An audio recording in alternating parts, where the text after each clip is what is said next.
Allez, je vous laisse la place.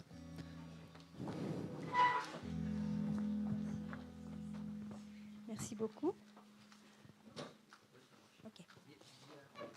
Ouais, j'aime pas trop. C'était pour nous et c'est pour moi une grande joie d'être là au milieu de vous, puisque nous savions que certains de vos frères et de vos sœurs que nous avons connus dans le passé étaient ici. Donc nous sommes réellement heureux de revoir des visages connus il y a maintenant 20 ans. Le temps passe. Je suis née dans une famille catholique et j'avais la crainte de Dieu dans mon cœur et je respectais Dieu vraiment. J'allais à la messe tous les dimanches, j'allais même parfois la semaine. Mais un jour, dans ma boîte de lettres, il y a eu des prospectus annonçant le message de l'Évangile dans son intégralité. Et ma maman m'a invitée à participer à ces réunions qui se passaient dans l'arrière-salle d'un café. Et quelle ne fut pas ma surprise de voir que les gens qui étaient dans ce lieu, dans ce local, avaient un visage épanoui. Ils rayonnaient de quelque chose que j'ignorais, d'une joie. Il émanait de leur visage une joie et une paix. Et je dis, mais qu'est-ce que c'est quoi la différence? Juste en face, il y avait un immense bâtiment qui était l'église catholique que je fréquentais. Et quand je sortais de l'église, les gens avaient, comme on dit en Calédonie, un visage en papaye, c'est-à-dire triste. Alors je me suis dit, mais c'est quoi? On parlait de Dieu, on parlait de Jésus. Bien sûr, on parlait de Marie aussi, mais c'est quoi la différence? Eh bien, la différence, elle résidait tout simplement dans une rencontre. Une rencontre, oui, avec Dieu. Et moi, je connaissais Dieu, je savais qu'il avait donné Jésus pour l'humanité, mais j'étais loin de m'imaginer que Dieu s'intéressait à chacun en particulier.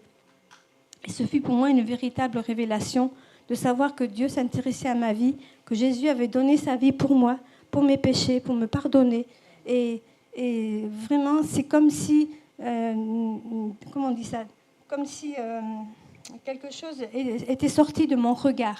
La Bible parle dans les Corinthiens que elle parlait bien sûr pour les Juifs, mais lorsqu'ils se convertissaient, un voile était ôté. C'est quasiment physiquement que j'ai vécu ça. C'était extraordinaire. Et le plus beau, c'est que je m'étais déjà renseignée pour entrer au couvent. Et il y avait une sœur que j'aimais beaucoup qui s'appelait Patrick, sœur Patrick Marie. Il s'appelle Patrick et je m'appelle Marie Agnès. Voilà, ça c'est pour la petite histoire. Donc, au moment de ma conversion, donc j'avais 16 ans, et Dieu m'a montré, donc ça a été quand même un petit combat, parce que je dis, ouais, comment ça se fait? Et puis, sœur Patrick Marie m'a dit, non, mais tout ça, c'est pas... Et j'étais quelqu'un d'extrêmement timide, ça m'arrive encore souvent, malheureusement, mais voilà, rien de ce que j'ai vécu auparavant. Et le Seigneur a permis que petit à petit, cette timidité disparaisse peu à peu. Et voilà, il m'a révélé que, eh bien, tout simplement, il m'invitait, il m'appelait un jour à aller en Afrique. J'ai gardé ça dans mon cœur. Je n'ai jamais parlé de ça à qui que ce soit. Je le dis parce que peut-être que vous avez reçu quelque chose, surtout les jeunes, mais même les moins jeunes, il n'y a pas de problème. Et il faut garder ça précieusement dans son cœur et nourrir sa pensée avec l'Esprit de Dieu, avec la parole de Dieu. 12 ans plus tard, voilà, je suis devenue Madame Giraudel. Et M. Giraudel m'a parlé de la Calédonie, Nouvelle-Calédonie. Je ne savais pas où ça se trouvait, mais ma question fut celle-ci, de quelle couleur sont les gens? Il m'a dit, ils sont noirs. Je dis, bon, mais peut-être que je me suis trompée. Donc nous sommes partis en Calédonie. On avait 3 mois de mariage. Et voilà, c'était d'un seul coup, on endossait plusieurs casquettes, épouse, mère rapidement, puisque 9 mois après, j'étais notre premier enfant, épouse de serviteur et missionnaire. Tout ça d'un seul coup, je vous dis que ça fait pas mal quand même, surtout quand vous partez à 22 000 km et que vous n'avez personne autour. Voilà. Mais le Seigneur nous a donné par sa grâce de vivre ces choses dans sa force qui est sa force. Et on a servi le Seigneur de tout notre cœur. 25 ans plus tard, eh bien, le Seigneur nous a conduits à aller en Afrique. Voilà. Donc, le Seigneur nous a donné 4 enfants, 3 garçons et 1 fille. Et nous sommes partis à 2. Nous sommes rentrés à 6 de Calédonie. Nous sommes partis à 6 en Afrique. La prospérité, voilà. C'est ça. Et aujourd'hui, on est les heureux parents de 10 petits-enfants. Grands-parents de 10 petits-enfants. Voilà. Nous avons servi de tout notre cœur. Mais cet appel que nous avons reçu, l'un comme l'autre, c'est vraiment... quelque chose qui résonne toujours dans notre cœur. et on a toujours la mission. On a été piqué et c'est un vaccin qui reste tout le temps. Ce n'est pas momentané comme pour la Covid, mais c'est quelque chose qui reste pour toujours. On a été piqué dans le bain de Dieu pour la mission et on lui rend toute la gloire parce qu'il va nous permettre, Dieu voulant, le 18 mai, de repartir sur la Calédonie où nous avons servi donc pendant 12 ans et pour revoir les églises que nous avons quittées il y a 30 ans. Il ne faut pas faire trop de calculs là parce que vous allez dire mais ils sont super âgés. Voilà. Et Dieu voulant, nous resterons quelques mois. Nous avons notre fille qui est mariée là-bas. Elle a eu une petite fille dont on a fait la connaissance l'année dernière. Elle avait déjà 9 mois.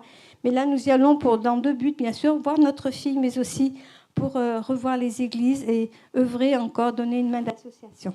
Merci beaucoup. Et vraiment, ma joie est très, très, très grande d'être là au milieu de vous. Ça va,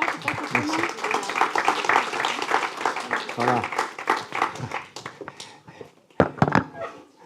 Voilà. Elle peut me remplacer, hein. Elle a de l'âge, de l'expérience. Mais je bénis le Seigneur pour l'épouse que j'ai et il m'a donnée. C'est une bonne chose. Je suis quand même ému de prendre la parole ici et j'aimerais remercier votre pasteur et son épouse qui m'ont accueilli. Vous avez là un couple d'hommes de Dieu, des référents qui veulent vivre la vie de l'Évangile. Et vous êtes à l'écoute parce que ce n'est pas ce que le monde nous donne. Il y a beaucoup, beaucoup, beaucoup de mauvais ouvriers. Et des affections charnelles, il y en a beaucoup, beaucoup.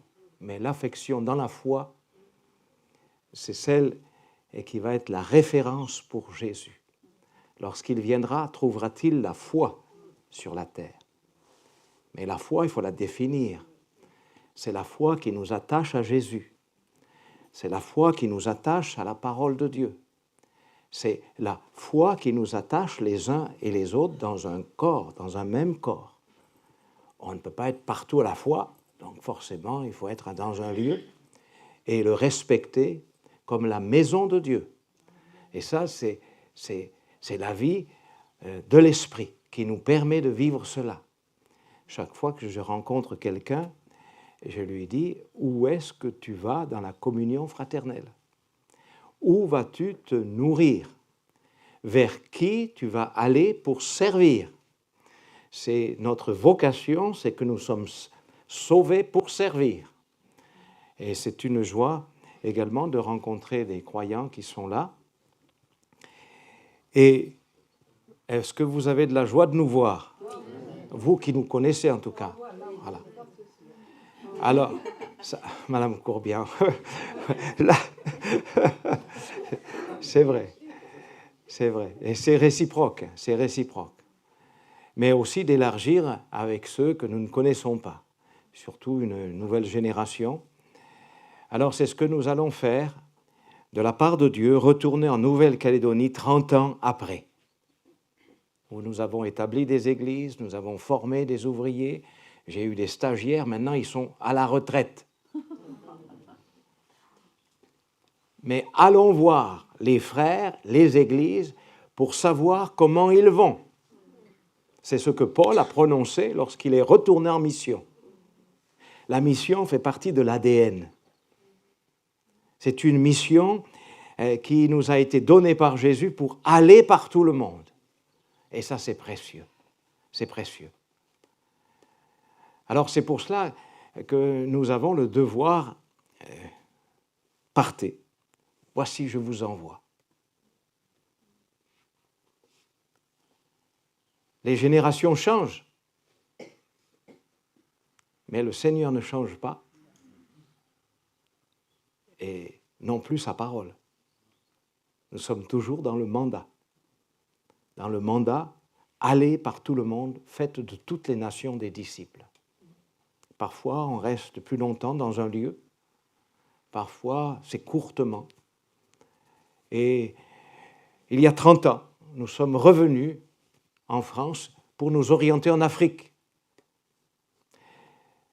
Donc l'Afrique reste toujours aussi notre désir de voir grandir l'œuvre du Seigneur. On constate les ravages de Satan, de l'ennemi de Dieu, de la rébellion, de toutes sortes d'influences qui ravagent l'œuvre de Dieu.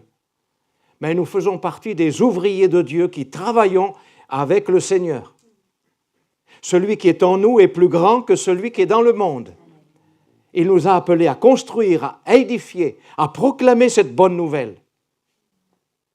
Et cela ne vient pas de nous.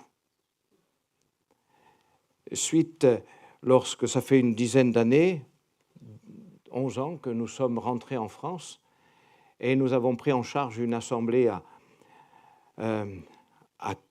Carpentras pendant 3 ans, et ensuite une autre assemblée à Moulins.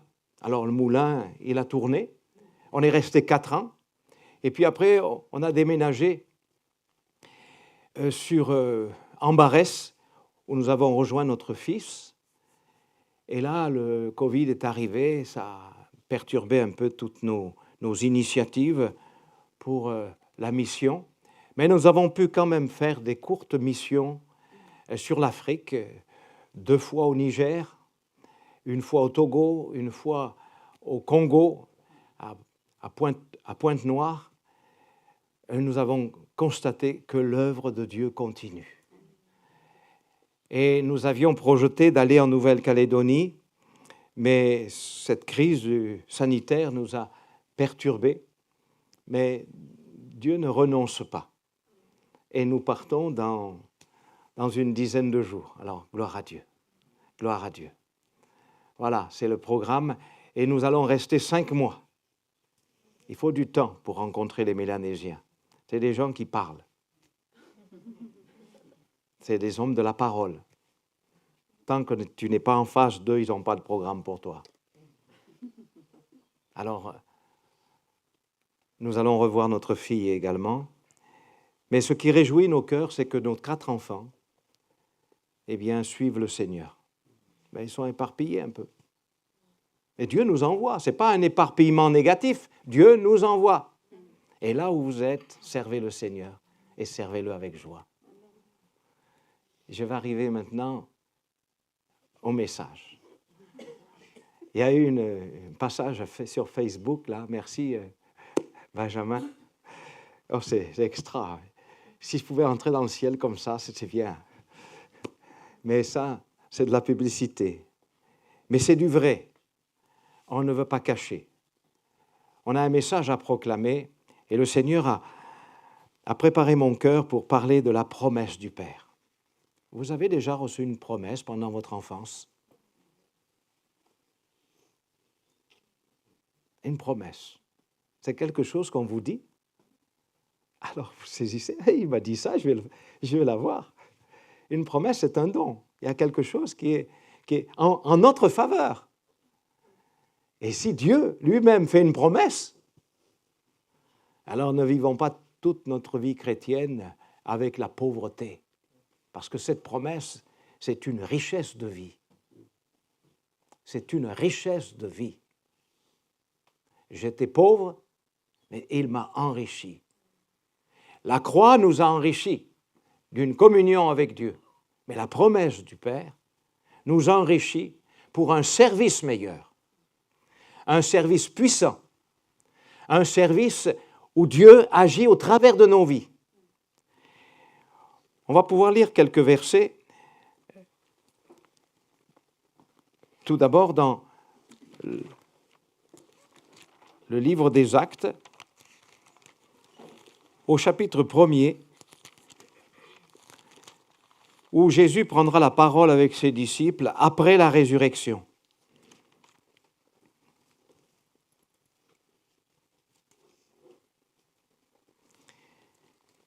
Il va dire au verset 3, « Après qu'ils eurent souffert, il leur apparut et leur en donna plusieurs preuves.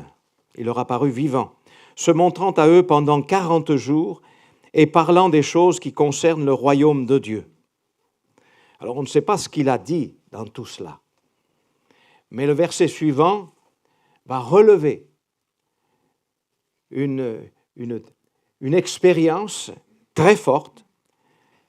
Comme il se trouvait avec eux, il leur recommanda de ne pas s'éloigner de Jérusalem. mais d'attendre ce que le Père avait promis, ce que je vous ai annoncé, leur dit-il, car Jean a baptisé d'eau, mais vous, dans peu de jours, vous serez baptisés du Saint-Esprit. Le verset 8, mais vous recevrez une puissance, le Saint-Esprit survenant sur vous, et vous serez mes témoins à Jérusalem, dans toute la Judée, dans la Samarie et jusqu'aux extrémités de la terre. Amen. Ce service qui découle de la promesse va nous rendre missionnaires. C'est bien compris comme cela. À Jérusalem, en Judée, dans la Samarie, là où il ne fallait pas passer, mais on va passer quand même, et jusqu'aux extrémités de la terre, sans avion, sans billets, sans voiture. Rien n'est préparé, mais le mandat est lancé. Nous ne travaillons pas sur du matériel, mais nous travaillons sur les promesses de Dieu. Nous sommes chrétiens pour vivre dans la foi au Fils de Dieu, non pas sur notre montant matériel, mais sur notre position en Christ, dans les promesses de Dieu. Et je le vois comme cela parce que je le lis comme cela. Jésus a rassemblé un point important pour qu'ils ne partent pas sans savoir où ils vont, sans l'équipement que donne la promesse du Père.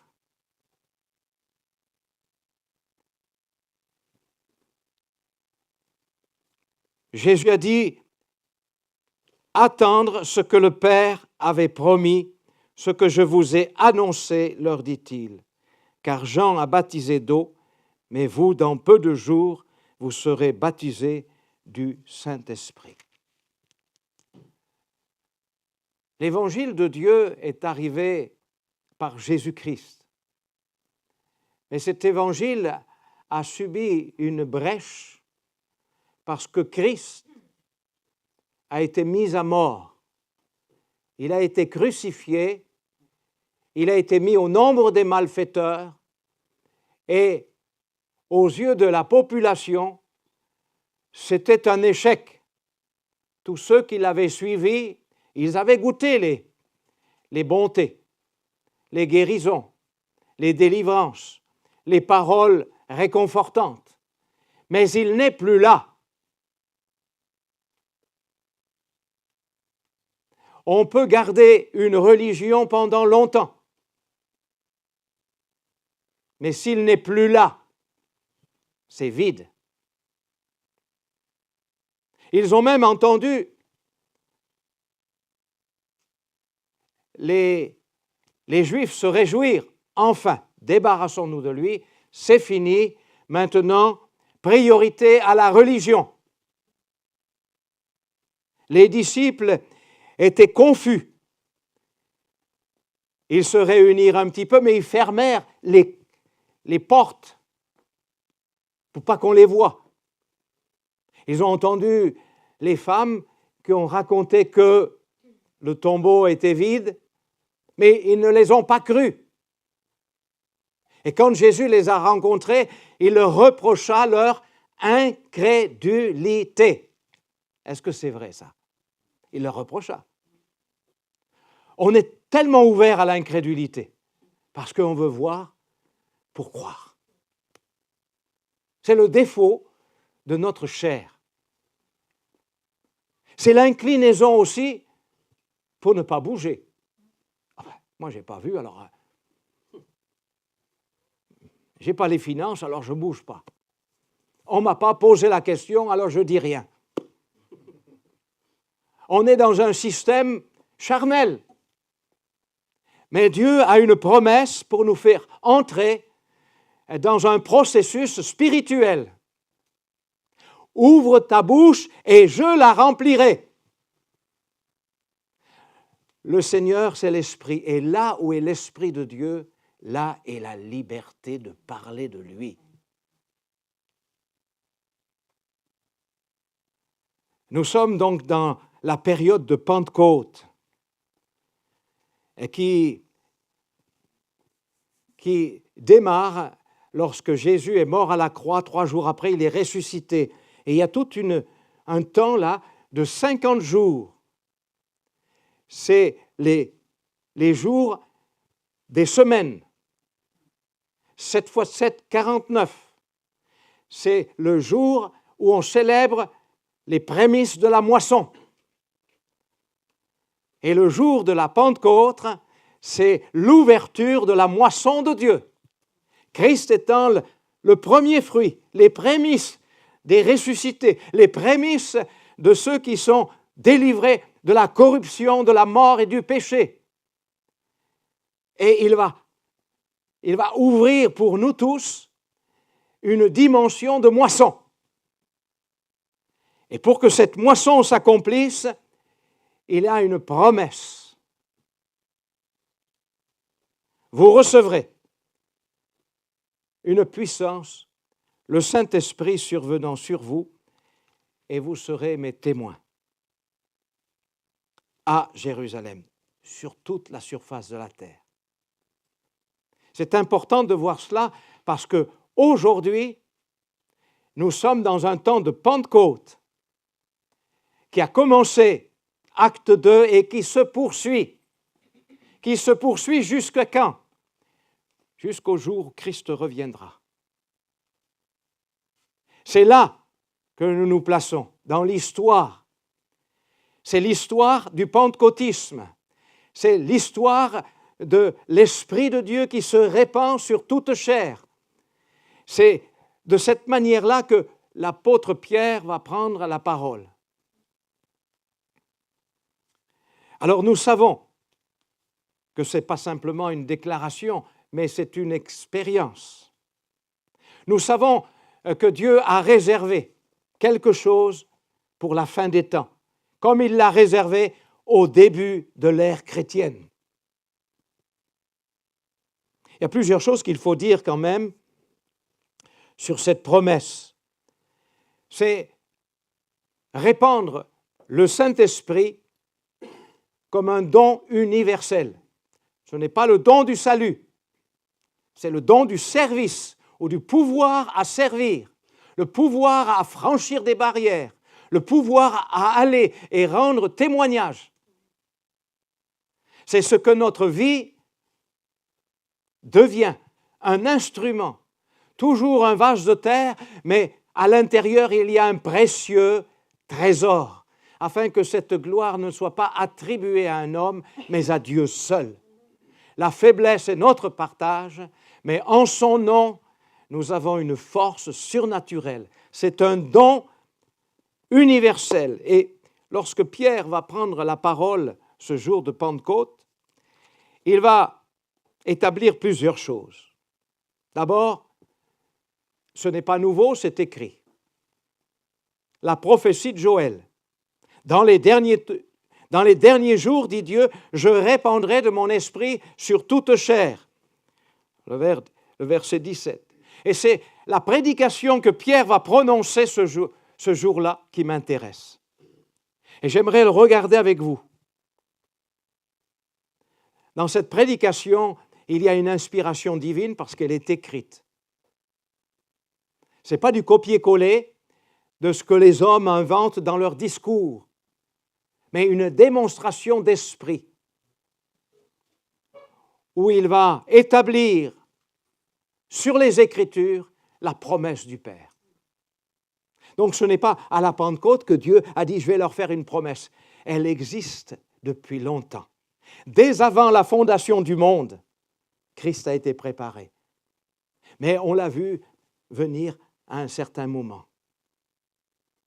Et c'était le mystère que Dieu révélait à l'apôtre Pierre, à l'apôtre Paul et à l'apôtre Pierre, et qui ont été les instruments. Alors là, je vois que Dieu ne favorise pas une personne et une autre, toute chair. C'est clair? L'Esprit était manifesté dans l'Ancien Testament, mais c'était sur certaines personnes. D'accord avec moi?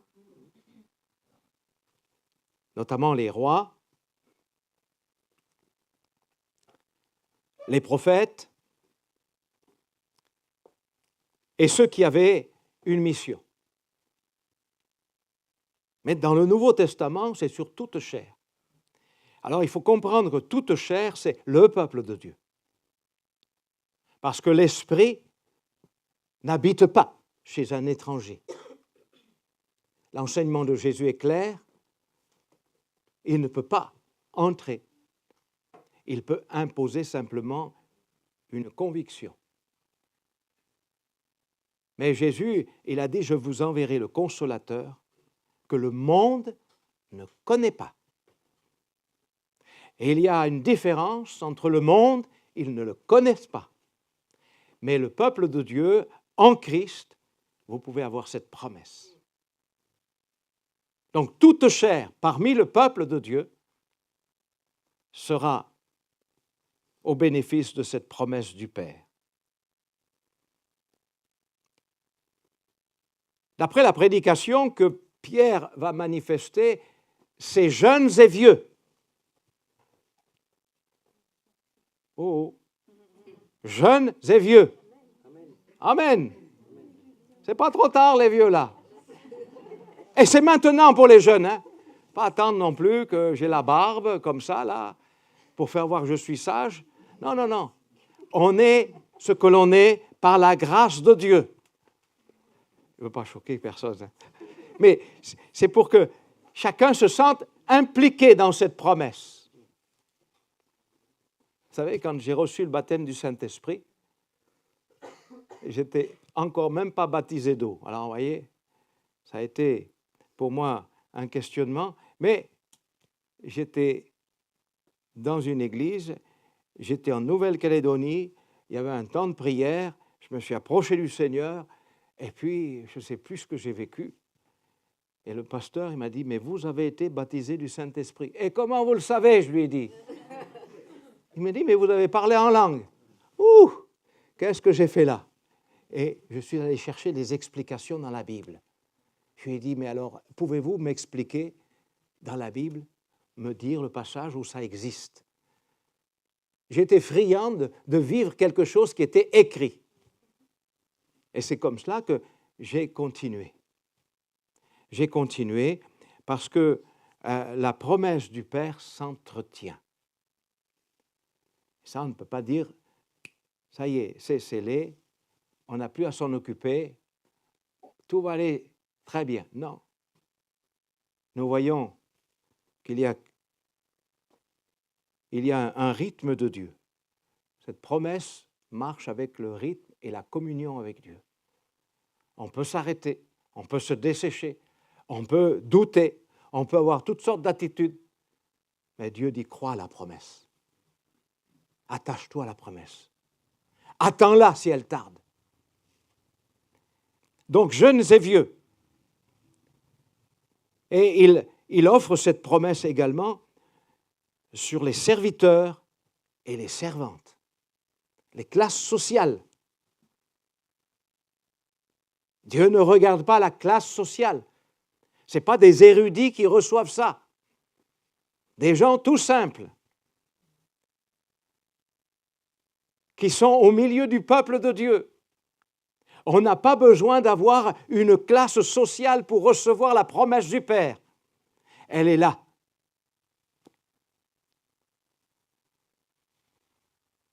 Et nous savons que cette promesse du Père nous communique un enseignement.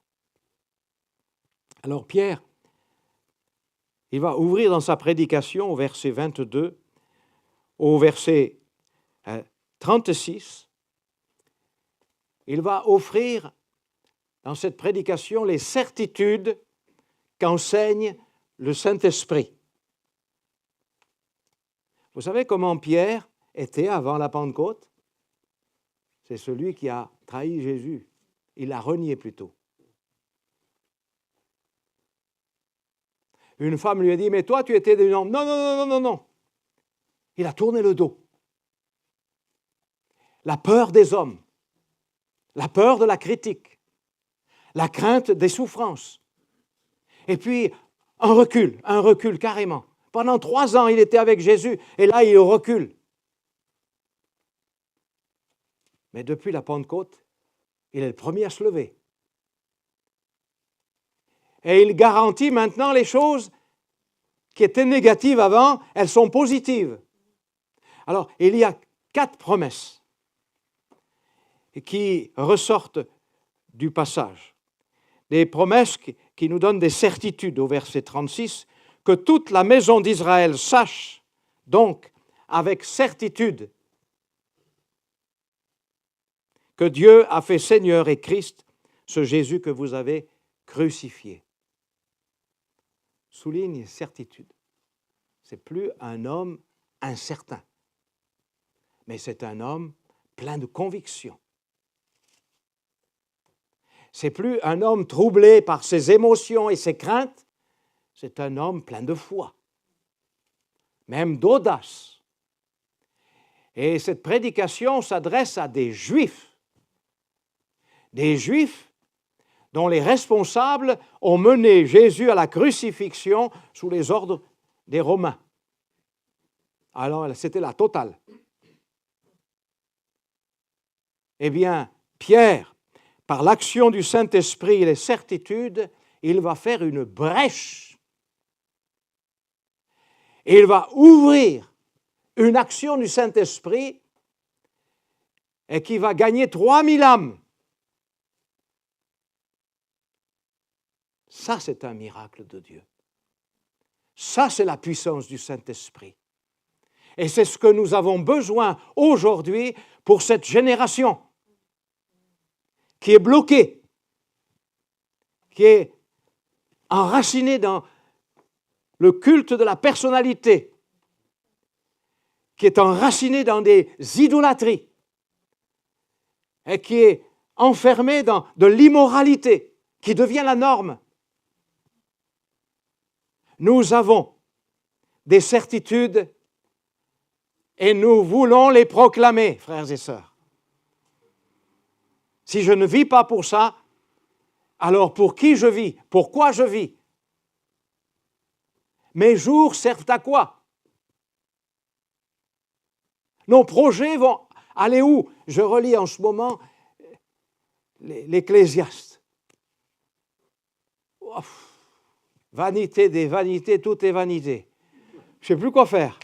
On lit ça, on dit, oh, c'est fini, mais je me lève le matin, c'est vanité. Oh là, je vais là, c'est vanité. Le monde sans Christ, c'est une vanité. Mais avec le Christ, si on vit le monde, c'est pire. Prenez votre place dans la mission de Dieu. Prenez votre place dans le mandat que Dieu nous a donné, nous, enfants de Dieu. Notre vie doit servir à sa gloire. Ce n'est plus moi qui vis, mais c'est Christ qui vit en moi. Et nous sommes là devant des réalités. Je ne veux pas, frères, que vous patiniez, mais que vous ayez une vie pleine d'audace dans ces vérités fondamentales que l'Évangile nous donne. Alors, quelles sont ces 4 vérités? La première, c'est la certitude du choix de Dieu. Au verset 22, Pierre va dire « Dieu a rendu témoignage par les miracles, les prodiges et les signes qu'il a opérés par lui au milieu de vous. » Dieu a rendu témoignage concernant Jésus. Il y va fort là. Tous les Juifs ont refusé Jésus. Il est venu chez les siens, mais les siens ne l'ont pas reçu. Et là, il proclame, Dieu a rendu témoignage à celui que vous avez refusé.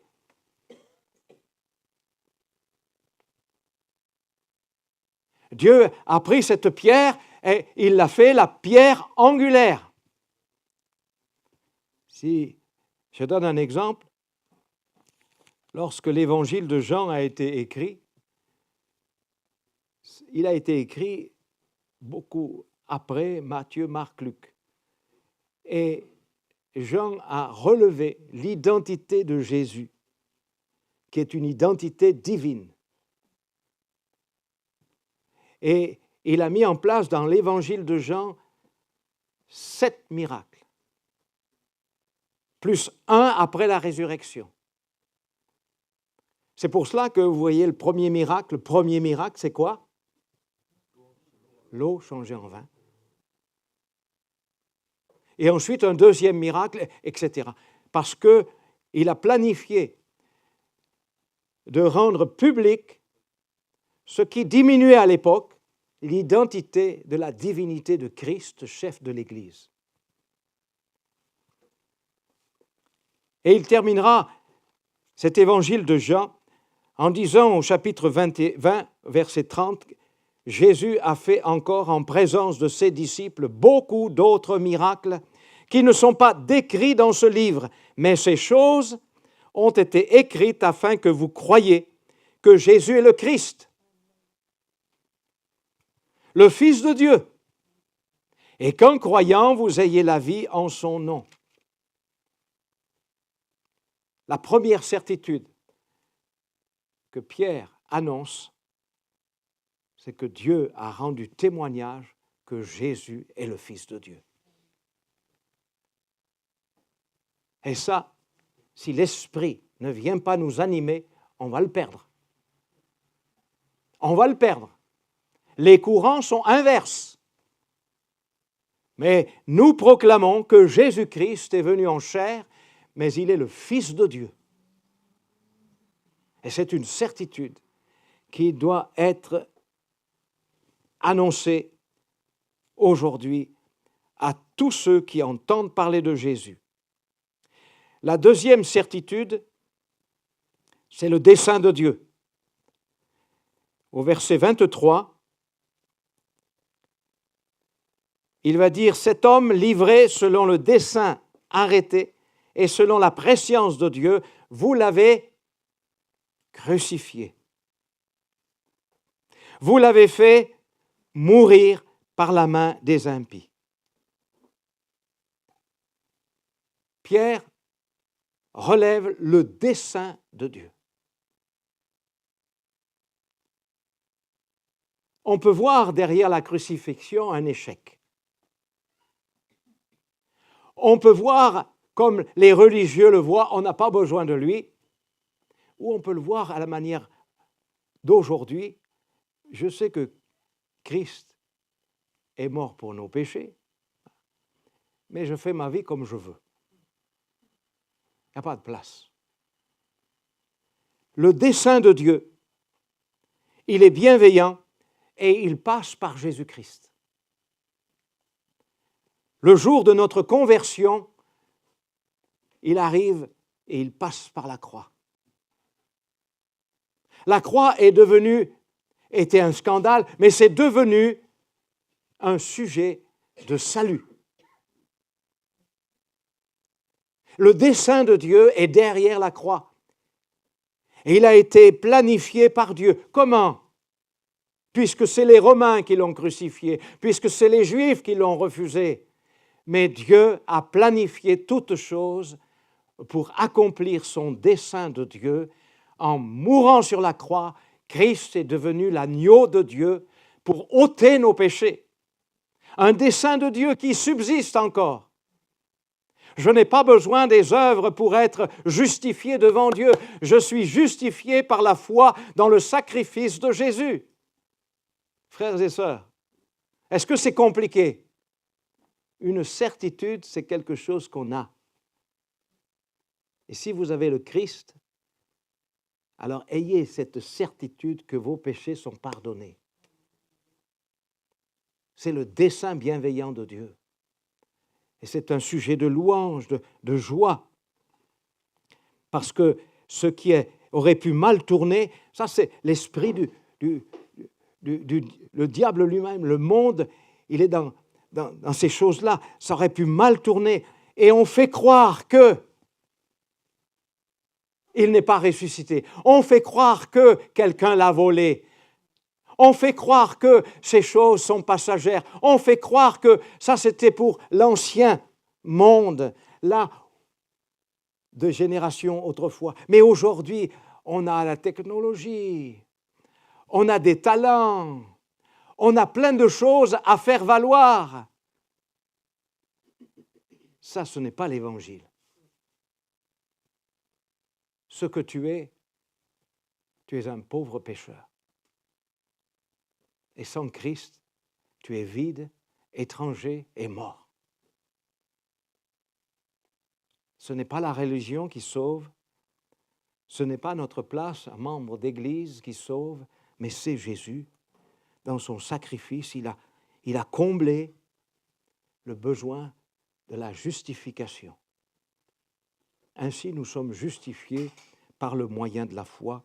C'est le dessein bienveillant de Dieu qui a été arrangé, préparé selon la prescience de Dieu. Vous l'avez refusé. Combien d'années vous l'avez refusé? Moi, 19 ans, je l'ai refusé. Mais dès que je l'ai reçu, je l'ai gardé. Et par la promesse du Père, je peux le proclamer cela. Je peux le proclamer, même en pays musulman, je peux proclamer. L'islam présente une religion performante, mais il n'y a pas de salut. On peut avoir un vocabulaire très religieux, mais il n'y a aucune promesse. Nous avons la promesse du pardon, la promesse de la vie éternelle, la promesse en nous, Christ en nous, l'espérance de la gloire, la promesse de l'espérance. Nous savons en qui nous croyons. La troisième certitude, alors, c'est dans le verset 24 où il est écrit « Dieu l'a ressuscité en le délivrant des liens de la mort parce qu'il n'était pas possible qu'il soit retenu par elle. » Et là, Pierre va annoncer la puissance de Dieu. Celle de ressusciter un mort pour le délivrer des liens de la mort. Ça, c'est un message qu'on n'entend pas beaucoup. Parce que nous sommes, dans notre société, dans la tourmente des esprits mauvais. Nous sommes dans la tourmente des esprits impurs. Ils nous manipulent. Ils manipulent tout ce qui génère des pensées. Et on a des gens qui sont croyants, qui ont l'Évangile à la maison, mais qui vivent l'impureté. Ils sont liés dans l'iniquité. Ils sont liés par les liens de la mort. Ils n'ont pas trouvé la délivrance de la croix. Ils n'ont pas trouvé la grâce de Dieu. Les liens de la mort, c'est un mot qui m'a attiré. On peut rejoindre cela avec le proverbe 15, 23. Il est saisi par les liens de son péché.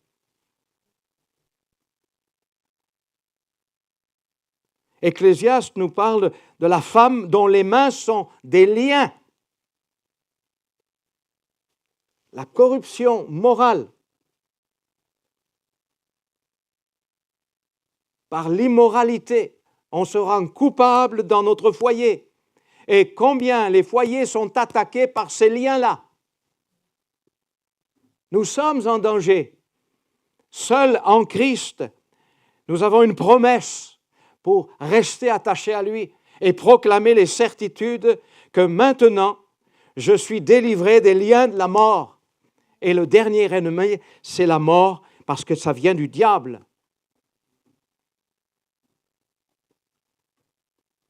Il est écrit dans Ésaïe 58, « Dénoue les liens de la servitude. » C'est fini la servitude du péché. C'est fini maintenant la servitude pour mourir. Je vois 4 hommes sans lien, dit Daniel. Sans lien. Dans la fournaise ardente, il n'y avait plus de lien. Lorsqu'on entre dans la puissance de la croix, la puissance de la résurrection, la puissance de l'Évangile, nous sommes affranchis. Nous sommes affranchis. Notre vie est différente. Nous savons en qui nous croyons.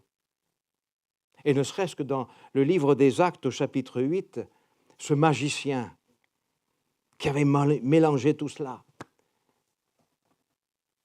Pierre lui a dit, tu es dans les liens de l'iniquité. Ah, il venait aux réunions, mais il était dans les liens de l'iniquité. Je ne vais pas vous faire peur, mais je vais être sérieux. Ou on est blanc ou on est noir. Ou on est en Christ ou on est encore dans ce monde. Mais on ne peut pas clocher des deux côtés. Et l'ambiance ne suffit pas, les chants ne suffisent pas. C'est la puissance de l'Évangile qui suffit. L'Évangile est la puissance de Dieu pour le salut de quiconque croit. Et ça, c'est une vérité formidable. Et par l'Évangile, Dieu a mis en évidence la vie et l'immortalité. Alléluia! Nous avons une première certitude, c'est celle du choix de Dieu, Jésus-Christ. La deuxième certitude, c'est le dessein de Dieu. On ne le change pas. C'est un salut bienveillant, un dessein bienveillant, arrêté selon la prescience de Dieu. On n'a rien à dire. Il faut entrer dans ce plan. Ne le fabriquez pas avec vos raisonnements. La troisième certitude, c'est la puissance de Dieu pour être en Christ fort et vainqueur. Je puis tout par celui qui me fortifie. Et la quatrième certitude, alors ça, c'est le moment de la Pentecôte. C'est le revêtement surnaturel. Le revêtement surnaturel. Ça échappe encore à beaucoup de chrétiens. Et le revêtement spirituel, il n'est pas optionnel. Jésus a recommandé d'attendre. Et au verset 33, Pierre va relever cette certitude. C'est ce Jésus que Dieu a ressuscité, nous en sommes tous témoins. Verset 33, élevé par la droite de Dieu, il a reçu du Père le Saint-Esprit qui avait été promis, et il l'a répandu comme vous le voyez et l'entendez. La certitude d'être revêtu du Saint-Esprit comme vous le voyez et l'entendez. Est-ce que ça se voit sur vous? Est-ce que ça s'entend?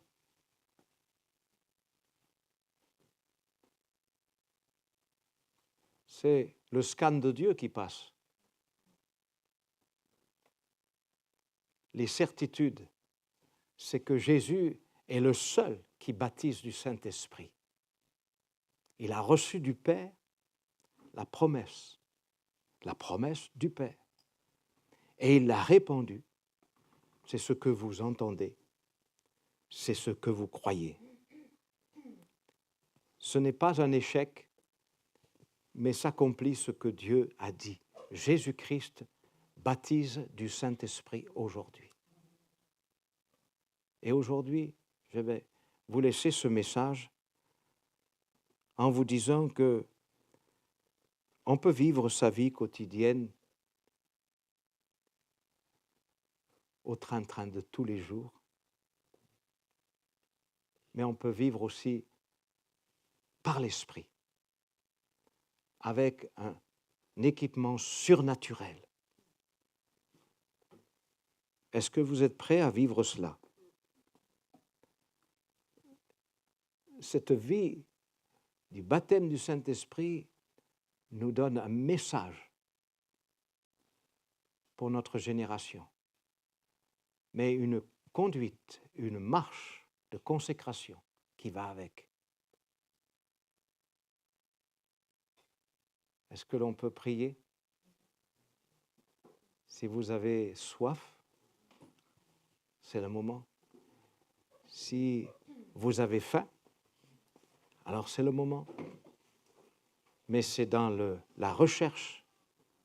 C'est dans la recherche que vous trouverez le baptême du Saint-Esprit qui conviendra à ce que Dieu veut pour vous. Je rappelle que c'est une expérience, donc à chacun de s'ouvrir. J'ai simplement rappelé ce qui était écrit et il y a plein d'autres choses encore qui vont avec. Pendant que nous sommes dans la prière, y a-t-il quelqu'un qui veut renouveler cette expérience? Y a-t-il un jeune ou un moins jeune qui veut goûter à cette expérience, non simplement pour goûter, mais pour servir? Servir et être envoyé avec le message de l'Évangile, avec les certitudes qui sont issues de la croix, qui sont issues de la résurrection de Jésus et qui proclament le message d'une manière adéquate, comme je dois en parler, dit l'apôtre Paul. Et pendant que je vais prier pour vous, si vous voulez que cette promesse s'accomplisse, alors peut-être que je ne vous ai pas demandé, vous n'avez pas l'habitude de faire ça, mais je vais vous demander de vous lever tel que vous êtes. Personne ne doit regarder, mais c'est chacun pour soi devant Dieu. Je veux goûter à cette expérience. Je veux renouveler dans mon cœur cette vie de l'esprit. Au nom de Jésus-Christ, Père, merci pour cette promesse. Elle n'est plus cachée maintenant. Tu l'as annoncée publiquement. Pierre a repris et les autres apôtres. Tout le livre des actes sont les actes du Saint-Esprit. Il a utilisé des hommes et nous voulons être utilisés, Seigneur. Je prie pour cet auditoire, ces enfants de Dieu, ces hommes, ces femmes qui servent Dieu et qui veulent servir de mieux en mieux. Seigneur, tu veux les remplir du Saint-Esprit. Tu veux que cette promesse les atteigne également, que par ta parole, tu puisses leur faire vivre quelque chose qui va changer, orienter, donner des forces, libérer cette captivité et faire de nous des hommes pleins d'audace et révélant toujours plus la lumière de l'Évangile, révélant la prédication de la foi et donnant les occasions favorables dans ce monde perdu à se tourner vers toi. Seigneur, merci de faire de nous des envoyés de Dieu et que la grâce de Dieu les accompagne maintenant. Fais descendre, Seigneur, ton esprit sur toute chair comme tu l'as promis. Fais descendre les certitudes et l'enseignement qui vient du Saint-Esprit, qui nous échappe parfois dans nos pensées, dans notre être très limité, Seigneur. Viens à notre secours parce que notre langue, elle accroche, elle ne dit pas les choses convenablement. Mais par ta grâce, nous voulons prononcer le mystère caché de tous les temps avec tous ceux qui sont témoins en Jésus-Christ. Merci pour ta paix et ta grâce que tu enveloppes chaque famille, chaque jeune, chaque vieillard, que le nom du Seigneur soit proclamé. Amen. Amen.